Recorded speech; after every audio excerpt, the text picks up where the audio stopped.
Right, okay, good evening everybody. Welcome to part 3 and the final part of my documentary stroke following and videos of the Queen Anne naming ceremony in Liverpool on Monday the 3rd of June 2024. I'm here this evening. You'll be able to see, you might be able to see in the very distance over the water, you can see the Liver buildings. The Queen Anne is in front of that. I went up to Seacombe Ferry just now, and it is absolutely chocker.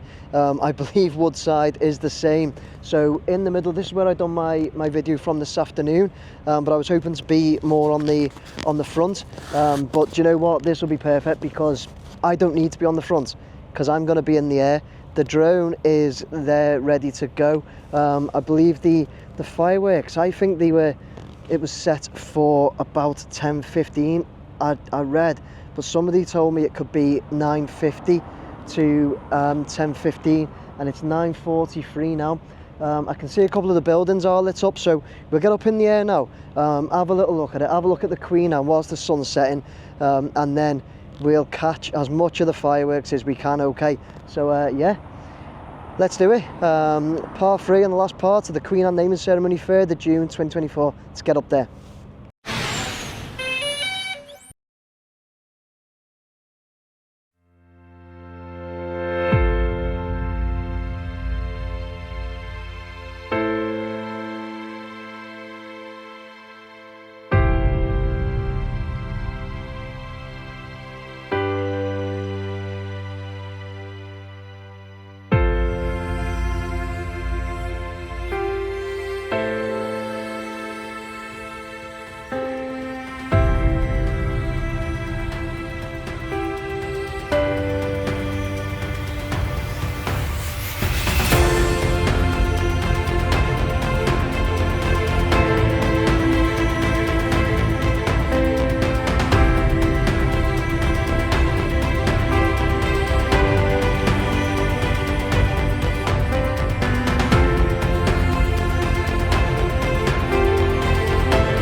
Here we go.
low. Aircraft will return to the home point in 10 seconds. Any problems, let us know. Okay.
Right, there you go everybody, that was my third and final instalment of the Queen Anne naming ceremony and in Liverpool today, and that was a good one to finish with, wasn't it? Up in the air when it all started. You see my position though, because I was up looking directly at the Queen Anne with the Cunards buildings and the Liver buildings and that behind it. That's where I assumed, as you could see, that all the fireworks were going to come from. And then you noticed I had to keep panning to the right to have a look at the boat that they'd put a lot of fireworks on. I didn't see that boat in the water earlier. If I did, I would have positioned a bit around it. Although on saying that, a lot of the other drones, the ones that were, you might see them on the video, they were really lit up. They would have been the official ones doing it. They were around that area. Maybe I should have followed them, but I wanted to steer clear of other drones in the air as well, which there were a few other drones in the air. So yeah, but guys, I hope you enjoyed that. I hope you enjoyed my videos today. Please do like, share and subscribe. And I am going to get home and go to sleep, because that's been a 5 AM start, and I'm finishing here at close on 11. But I'll get back and get this video edited up for you as well, as quickly as I can. Okay, I hope you enjoyed it. Take care everybody. Please like, share and subscribe. Bye now.